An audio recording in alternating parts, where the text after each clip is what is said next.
ఇప్పుడు ఆ పిల్లల కోసమే నేను బాధపడుతున్నాను, నా భర్త కానీ నేను కానీ. భలే మంచిగా ఉన్నారమ్మా అట్లా మీరు. కూడా నేను యాక్చువల్ గా అంటున్నా, 1,00,000 నువ్వు రూపాయల దాకా కాదు ఏదో డబ్బులు సొంత ఇవ్వాల్సిందమ్మా, తమ్ముడికి నా అన్యాయం డబ్బులు కూడా జరిగినట్టు నాకు నువ్వు అవసరం లేదని చెప్తున్నా. సొంత తమ్ముడికి నిన్న అన్యాయం నేను ఆంధ్ర జరిగినట్టు వెళ్ళినా మేడం. ఆడపడు ఆ వదిన కోసం ఆడపడుచు కోసం బాధపడుతున్నావు నువ్వు. భలే ఉంది. నిన్న నేను ఆంధ్ర వెళ్ళినా. వాళ్ళ ఇంటికా, అమ్మాయి వాళ్ళ ఇంటికా? అమ్మాయి ఒకటి మేడం, వేరే ఫంక్షన్ నుంచి వెళ్ళినా వాళ్ళ నాన్న వచ్చిండు. ఆ అమ్మాయి వాళ్ళ నాన్న నువ్వు ఆడైనా అడ్రస్ తీసుకొని పట్టుకోయని నన్ను పట్టుకుంటున్నారు వాళ్ళు. మేము తిరుగుతున్నాం, నువ్వు కూడా తిరిగంటే నేను ఇంకా తిరిగి నేను చాలా అయిపోయి మానుకున్నాయి. సరే, ఇప్పుడు మీరు నన్నేం అడుగుదాం అనుకుంటున్నా? దొరుకుతలేదు. పోలీస్ స్టేషన్ కంప్లైంట్ ఎందుకు స్ట్రాంగ్ గా ఇవ్వలేదు మీరు? కంప్లైంట్ ఈ మధ్య వాళ్ళు ఇచ్చిన కంప్లైంట్ పేపర్ కూడా రిటర్న్ తీసుకున్నారంట మేడం మా డాడీ.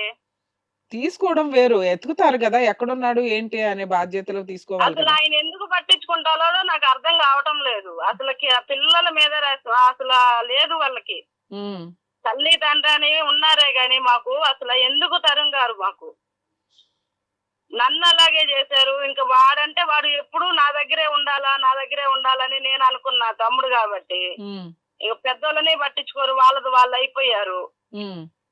వీళ్ళు ముగ్గురు చిన్నపిల్లలు. నేనన్నా దగ్గరికి తీసి తాగుడు తాగుతున్నాడు, ఆ అమ్మాయి ఇంట్లో నుంచి బయటికి పోయేది కాదని తెచ్చి దగ్గర పెట్టుకున్నందుకు, ఇప్పుడు నా దగ్గరికి వెళ్ళిపోయినందుకు నాకు బాధ అయిపోయింది. ఆ పిల్లలకి తండ్రి లేని వాళ్ళను అయిపోయినాయి. ఏందా మా పరిస్థితి, ఏంది ఇట్లా అయిపోయింది. ఆ పిల్ల ఏమో ఫోన్ చేస్తే వదిన ఏడన్నా కనపడ్డా, ఏడన్నా ఎత్తుకులాడిండ్రా వదిన అని ఏడిసేది ఏడుస్తుంది అమ్మాయి. కొంచెం 7 సంవత్సరాలు ఉండు కాబట్టి అడగడు. చిన్న అమ్మాయి చిన్నపిల్లగాడు లానా అనే పనే పిల్లలు. కాదు సార్, ఇప్పుడు అతను ఏదన్నా జరిగితేనో లేకపోతే ఆయన ఎవరన్నా కిడ్నాప్ చేస్తేనో మీరు పోలీస్ స్టేషన్ కంప్లైంట్ స్ట్రాంగ్ గా ఇస్తే ఈ పాటికే ట్రేస్ అవుట్ చేసి వెతకడానికి ఎక్కువ అవకాశం ఉండేది. అతను వాంటెడ్ గా ఇల్లు వద్దు అనుకొని పారిపోయిన వ్యక్తి. అలా పారిపోవడానికి రీజన్స్ ఏముంటాయి? ఎప్పుడైనా గానీ ఊరంతా అప్పులైపోయి ఐపీ పెట్టాల్సిన టైం వచ్చినప్పుడు భార్య పిల్లలు కోర్టులు కేసులు ఇవన్నీ ఎందుకు అని చెప్పి ఎవరన్నా ఇంట్లో నుంచి పారిపోవడం జరుగుతూ ఉంటది. 2, ఏదైనా అక్రమ సంబంధం ఉంటే, అదే ఏదైనా అక్రమ సంబంధాలు ఉంటే భార్య పిల్లలను వదిలేసి అక్రమ సంబంధం ఉన్న అమ్మాయితోటి వెళ్ళిపోతా ఉంటారు. 3, భార్యతోటే గొడవలు ఎక్కువగా జరుగుతూ ఉంటాయి. క్రూయాలిటీ, అనవసరమైన కేసులు, హెరాస్మెంట్లు ఇవి ఉన్నప్పుడు ఏం చేస్తారంటే ఈ కష్టాలు పడలేక అప్పుడైనా వదిలేసి వెళ్ళిపోతా ఉంటారు. ఇప్పుడు మీరు చెప్తున్న ఈ కేసులో ఆ 3 కనిపించట్లేదు నాకు. వెళ్ళిపోవడానికి రీజన్ ఏం కనిపిస్తుందంటే, 1 మెంటల్ డిజార్డర్ ఏమన్నా ఉండి సైకలాజికల్ ప్రాబ్లం తోటి వెళ్ళిపోవాలి.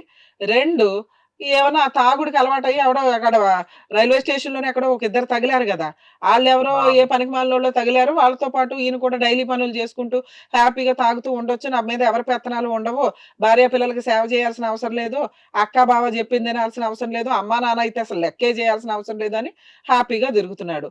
ఇక్కడ అమ్మా నాన్న బాధపడాల్సిన ప్లేసులో అక్క బావ బాధపడుతున్నారు. చూసావా? నిజంగా మీకు హ్యాట్స్ ఆఫ్ చెప్పొచ్చండి. అసలు మీరు మాట్లాడుతున్న విధానంలోనే చాలా రెస్పెక్ట్ గా అనిపిస్తుంది. అరే ఆ పిల్ల అనవసరంగా ఒక 1 ఇయర్ వాళ్ళనేదో ఉద్ధరిద్దామని మనం మా ఇంటికి తీసుకొస్తే ఈ పిల్లడు ఇట్లా చేశాడండి, ఆ పిల్లకి ఏం సమాధానం చెప్తాం? 3 పిల్లలకి తండ్రి లేకుండా తిరుగుతున్నాడని మీరు బాధపడుతున్నారు. తల్లిదండ్రులు బాధపడాలి. అట్లా మీ అమ్మా నాన్న బాధపడట్లేదు కానీ మీరు బాధపడుతున్నారు. చూడండి అమ్మా, నిజంగా మీ మంచితనం ఇది ఒక రకంగా. మరి ఈ కేసులో ఏం చేయాలి? అతన్ని ట్రేస్ అవుట్ చేయడానికి ఏమన్నా మనకు ఆప్షన్స్ ఉన్నాయా అంటే మనం ఏమీ చెయ్యలేము సార్. కావాలని పారిపోయిన వ్యక్తిని పట్టుకురావడం చాలా కష్టం. మిస్ అయ్యే వ్యక్తిని ట్రేస్ అవుట్ చేసి తీసుకురావడానికి అవకాశం ఉంది. కాకపోతే ఇక్కడ మనకున్న రెండో ఆప్షన్ ఏంటంటే, అమ్మాయి ఏమైనా లీగల్ గా కేసులు వెయ్యగలదా అని చూడండి. ఎందుకంటే ఇక్కడ అమ్మా నాన్న పట్టించుకోవట్లేదు కాబట్టి, ఒకవేళ మీరు మిస్సింగ్ కంప్లైంట్ ఇచ్చి ఉన్నారనుకోండి, వైఫ్ క్యారెక్టర్ ఎవరైతే ఉన్నారో ఆవిడ ఏ కేసులు వేయడానికి పనికొచ్చేది కాదు. ఎందుకంటే వ్యక్తే లేడు, ఇంకా ఆయన మీద కేసులు వేసుకొని ఏం చేస్తుంది? కానీ ఇక్కడ మిస్సింగ్ కంప్లైంట్ ఫైల్ అవ్వలేదు కాబట్టి మీకున్న అవకాశం ఏంటంటే ఆ అమ్మాయి చేత పోలీస్ స్టేషన్ లో 498 కేసు వాళ్ళ ఆయన మీద అత్త మామ మీద పెట్టించండి. అప్పుడు ఆటోమేటిక్ గా అతనికి సమన్స్ సర్వ్ చేయడం కోసం పోలీసులు అతన్ని ట్రేస్ అవుట్ చేస్తారు. ట్రేస్ అవుట్ చేసి, అరే బాబు మీ ఆవిడ ఇట్లా కేసు ఫైల్ చేసింది నీ మీద, నువ్వు కోర్టుకి రాకపోతే కనుక నిన్ను జైలుకి పంపించాల్సి వస్తుంది, నువ్వు ఎక్కడున్నావో జుట్టు పట్టి మేము తీసుకొస్తాము అని చెప్పి అనడానికి ఒక అవకాశం ఉంది. ఇలా ఏమైనా ట్రై చేస్తే ఆ అమ్మాయి పోలీస్ స్టేషన్ కి వెళ్ళి కేసులు ఫైల్ చేయగలదు అనుకుంటే అలా ఒకటి ట్రై చేయండి. ఇంకొకటి హైకోర్టులో హెబియస్ కార్పస్ పిటిషన్ అంటారండి. ఆ, మిస్ అయిపోయిన వాళ్ళని, కనిపించిన వాళ్ళని, లేకపోతే అసలు ఎక్కడున్నారో తెలియని వాళ్ళని మా ముందు ప్రొడ్యూస్ చెయ్యండి అని అడగటం. ఉమ్, ఒకవేళ హైకోర్టులో మీరు అలాంటి కేసు ఏదైనా ఫైల్ చేస్తే ఒక 1 మంత్, 2 మంత్స్, మాక్సిమం 3 మంత్స్ లో ఇతన్ని ట్రేస్ అవుట్ చేయడానికి ఒక అవకాశం ఉంది. ఉమ్. మరి అట్లా ఒక హైకోర్టు పిటిషన్ వేసుకోగలిగితే మీరన్నా వెయ్యొచ్చు, వాళ్ళ వైఫ్ అన్నా వెయ్యొచ్చు, అబ్బాయి వాళ్ళ అమ్మా నాన్న అన్నా వెయ్యొచ్చు. దానికంటే ఆ ముందు అబ్బాయి అంత తెలియమంత్రాలు కాదు మేడం. అదే సార్, అందుకే మీ మీ మీ ముగ్గురులో కూడా ఎవరైనా ఫైల్ చేయొచ్చు అని చెప్తున్నాను. వాళ్ళ అన్న కొంచెం రెస్పాండ్ అవుతాడు మేడం. ఆ అమ్మాయి వాళ్ళ అన్నతో మాట్లాడి మరి ఇవన్నీ ఇట్లా చెప్పింది మేడము అని చెప్పము. ఒకటి పోలీస్ స్టేషన్ లో అమ్మాయి చేత 498 కేసు వేయించండి. అప్పుడు మీ అమ్మా నాన్నకి వాత పడుతున్నట్టు అవుతుంది. 2 పోలీసులు అతన్ని ట్రేస్ అవుట్ చేయడానికి కుదురుతుంది. దానికంటే ఇంకా స్ట్రాంగ్ కేసు ఇప్పుడు హైకోర్టులో వేయబోయే writ petition, habeas corpus petition అంటారు. అది ఒకటి వేసినా కానీ మీకు పోలీసులు వాళ్ళు వెతుక్కొచ్చి ఎక్కడున్నారో చూపిస్తారు. చూపించినాక అతను ఏమంటానికి అవకాశం ఉంది? ఒకటి, నాకు ఇష్టం ఉండి నేను వెళ్ళిపోయాను, నాకు ఈ ఇల్లు సంసారం ఇవన్నీ నాకు ఇష్టం లేదు, అలా గాలికి తిరగడం నాకు ఇష్టం అంటే మనం బలవంతంగా ఏమీ చేయలేం. మనిషి బతుకున్నాడు, ఇక్కడే ఉన్నాడని మనం చూసి అతని నోటేమట అతని డైలాగులు వినగలుగుతాం అంతే. వాడు రాకపోయిన మేడం, పలానా దగ్గర నేను పని చేసుకుంటున్నాను, నేను గాలికి తిరుగుతున్నాను. అదే అది వినాలి అని అనుకుంటే ఇప్పుడు నేను చెప్పిన ఈ 2 పద్ధతుల్లో మీ తాహత కొద్దీ మీరు ఏమన్నా ఒక అడ్వకేట్ ని కాంటాక్ట్ అయ్యి అమ్మాయి ఒప్పుకుంటే ఇలా వేయడానికి ఒక అవకాశం ఉంది. అమ్మాయి ఒప్పుకుంటది మేడం, కేసు పెట్టే అదేనమ్మా, మీరు వాళ్ళ అన్న ద్వారా ఒకసారి మాట్లాడండి. దగ్గరలో ఎవరైనా ఒక లాయర్ తోటి ఇట్లా హైకోర్టులో రిట్ పిటిషన్ అలాగే పోలీస్ స్టేషన్ లో వేయాల్సిన కేసు వేస్తే 100% ఒక 3 to 6 మంత్స్ లో అబ్బాయి ఎక్కడున్నాడో క్లారిటీ వస్తుంది. మనిషితో మాట్లాడడానికి మీకు అవకాశం వస్తుంది. నిజంగా అతను వాంటెడ్ గా వెళ్ళిపోతే, లేదు ఏదైనా సైకలాజికల్ గా వెళ్ళిపోయాడు ప్రాబ్లం తో, తాగుతున్నాడు అంటున్నారు కదా, ఏమైనా నరాలు దెబ్బతిన్నాయా అనుకుంటే అతన్ని తీసుకొచ్చి ట్రీట్మెంట్ చేయించుకోవడానికి కూడా అవకాశం ఉంటుంది. అట్లా ఏం లేవు మేడం, మంచిగానే ఉన్నాడు. ఇప్పుడు మీరు సోషల్ మీడియాలో రియాక్ట్ అవుతున్నాడంటే అది మంచిగా ఉన్నట్టే లెక్క. మీరు బాధపడుతున్నారు తప్ప మీ అమ్మా నాన్నకి ఏదైనా ఆస్తులు ఉంటే మీ అన్నకి, మీ బ్రదర్ పేరు మీద, తమ్ముడు పేరు మీద వచ్చేవి, ఆ పిల్లలకి పోషించుకోవడానికి ఏదైనా న్యాయం చేస్తే చెయ్యండి ఉన్నంతలో. ఈ కేసులు నడిపిస్తే, ఎందుకంటే పిల్లల్ని పోషించుకొని బతకలేదు కదా అమ్మాయి. ఒక నిమిషం మేడం. ఈ మధ్య ఒక 20 days క్రితం ఒక విషయం జరిగింది మేడం. ఏమని? మా డాడీ వాళ్ళ అన్నకి ఫోన్ చేశాడంట. అమ్మాయి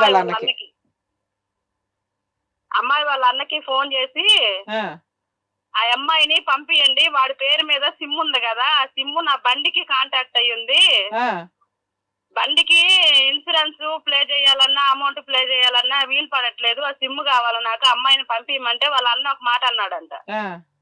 వాడు ఎక్కడున్నాడో మీకు తెలిసి కూడా ఆట ఆడుతున్నారు, సూపర్, వాడిని తీసుకొని రండి, వాడిని తీసుకొస్తే మా పిల్లని మీకు అప్పచెప్తాము. చెప్పానా? అదే అంటున్నాను నేను. వాంటెడ్ గా పారిపోయాడంటే వీళ్ళ మీ అమ్మా నాన్న హస్తం కూడా ఉన్నట్టే లెక్క. అందుకనే ఆ అమ్మాయి చేత 498 కేసు ఫైల్ చేయించండి. పారిపోయాడు అనే విషయం కోర్టుకి చెప్పాల్సిన అవసరం లేదు, పోలీసులకి చెప్పకండి. పట్టించుకోకుండా తిరుగుతున్నాడండి, ఎట్లా డబ్బులు తీసుకున్నాడు వెళ్ళిపోయాడు, ఎక్కడ తిరుగుతున్నాడో, నాకు నా పిల్లలకి న్యాయం చెయ్యండి, మా అత్తగారు మామగారు ఇలా బిహేవ్ చేశారని ఆ మిస్సింగ్ వరకు మిస్సింగ్ అనకుండా, ఆ రోజు కార్యక్రమానికి వెళ్ళిన వ్యక్తి ఈ రోజు వరకు రెస్పాన్స్ లేదు, పట్టించుకోకుండా తిరుగుతున్నాడు, ఇలా పెళ్ళయిన దగ్గర నుంచి ఇలా ఉంది, మా అత్త మామ ఇలా అని వాళ్ళ ముగ్గురు మీద కేసు వేయండి. కొడుకు ఎక్కడున్నాడో అమ్మా నాన్నకు తెలుసు. లేకపోతే ఏ తల్లిదండ్రులు అంత రిలాక్స్ గా ఖర్చు వేసుకొని కూర్చోరమ్మా. ఒకవేళ అదే అనుకుందాం, సోషల్ మీడియాలో దొరుకుతున్నాడు కదా మనిషి, వాంటెడ్ గా రెస్పాండ్ అవ్వటం లేదు. ఇక్కడ క్లియర్ ఉంది. అసలు హైకోర్టు హెబియస్ కార్పస్ పిటిషన్ వేయడం కంటే కూడా ఆ అమ్మాయి చేత ఒక 498 వేయిస్తే ఈ అమ్మా నాన్నకి ఎక్కడో ఒక టచ్ లోకి వస్తాడు, ఆ కోర్టుకు వస్తాడు, ఆటోమేటిక్ గా మెయింటెనెన్స్ వసూలు చేసుకోవచ్చు. వీళ్ళ ముగ్గురిని ఒక 5 ఏళ్ళన్నా కోర్టులు చుట్టూ తిప్పడానికి అవకాశం ఉంటుంది. మంచితనంగా ఉన్నారు. మీకు ఇన్ఫార్మ్ చేసిన రోజు ఆ అబ్బాయి తోటి నేను ఆధార్ కార్డు కావాలనేసి మాట్లాడాను మేడం వాళ్ళ అన్నతోటి. మాట్లాడితే ఆ అబ్బాయి అన్నాడు, వదిన ఇంకొక నెల చూస్తాను, నా వల్ల కాదు ఇలాగా, వెరీ గుడ్, పిల్ల బాధ నేను చూడలేకుండాను, నువ్వు వస్తానంటే నువ్వు అన్న వచ్చే పని అయితే నేను ఆ అమ్మాయిని తీసుకొని పోయి మన మండలంలో కేసు పెడదాం వదిన, ఆ పిల్లోళ్ళ బాధ అసలు చూడలేకున్నాము. అమ్మ వెళ్ళండి అమ్మా, ఎందుకంటే మీరు మీరు మీరు సపోర్ట్ చేస్తే ఏంటంటే ఆ అమ్మాయికి ఇంకొంచెం లీగల్ సపోర్ట్ పెరుగుతుంది. ఓకే, వదిన క్యారెక్టర్ ఆవిడే వచ్చి కంప్లైంట్ ఇప్పించింది అంటే వాళ్ళ తమ్ముడు అమ్మా నాన్న కాస్త డేంజర్ ఫెలోస్ లాగా ఉన్నారు, వాళ్ళ అమ్మా నాన్న పోలీస్ స్టేషన్ కి తీసుకురండి అంటారు. అర్థమవుతుందా? వాళ్ళు అడిగినట్లుగా సపోర్ట్ చేయండి అమ్మా, 100%. ఎక్కడ ఉన్నాడో ఎంత దూరమైన వెళ్తాను ఆ అమ్మాయి కోసం. ఎందుకంటే నాకిద్దరు పిల్లలు ఉన్నారు మేడం. నాకు ఆ మనిషి ఒక వారం లేకపోతే నా చిన్న కొడుకు ఫీవర్ వస్తుంది. అదేలేమ్మా. అలాంటి సిచ్యువేషన్ లో కూడా నేను ఆ మనిషిని దూరం, కనీసం చిన్న గొడవ అయినా కూడా నేను పుట్టింటికి వెళ్తానన్న మాట నాకు రాదు. సూపర్. ఓకేనమ్మా, ఇప్పుడు ఉన్నంతలో మనకు ఒక క్లారిటీ వచ్చింది కాబట్టి మీరు ఆ అమ్మాయిని పెట్టుకుని పోలీస్ స్టేషన్ లో కేసు ఫైల్ చేయించండి. మీ బ్రదర్ ఎక్కడున్నా మీ అమ్మా నాన్నకు తెలుసు కాబట్టి వాళ్ళు పట్టిస్తారు. కోర్టులో కొంతకాలానికి కేసులు నడుస్తాయి. ఉన్న ఆస్తులు ఏమన్నా ఉంటే మీ తమ్ముడికి రావాల్సిన షేరు ఆ పిల్లలకి రాయించండి. సరేనా? ఆల్ ది బెస్ట్ అమ్మా, జాగ్రత్త. కౌశల్య గారు, మనం ఈ కేసు అబ్జర్వ్ చేస్తే ఎప్పుడన్నా కానీ ఒక మిస్సింగ్ అనేది సైకలాజికల్ ప్రాబ్లం వల్ల, ఇందాక నేను చెప్పినట్టుగా అక్రమ సంబంధాలు, కష్టాలు తట్టుకోలేక, అప్పులు ఏవైతే ఉంటాయో రాని బాకీ అదే ఇవ్వలేని ఈ అప్పుల్ని తట్టుకోలేక పారిపోయే వ్యక్తులు కొంతమంది ఉంటారు. కానీ ఈమె చెప్తున్న విధానంలో భార్యాభర్తల మధ్య అన్యోన్యత బాగానే ఉందండి, కానీ ఇట్లా వెళ్ళాడు, ఇట్లా వెళ్ళిపోయాడు, అక్కడ నుంచి మిస్ అయిపోయాడు, కానీ సోషల్ మీడియాలో మాత్రం అందుబాటులో ఉంటున్నాడు అని. అంటే వాంటెడ్గా వెళ్ళిపోయిన వ్యక్తి ఏమి అవాయిడ్ చేయడానికి వెళ్ళాడు అనేది మనకి ఇక్కడ లాజిక్ దొరకట్ల.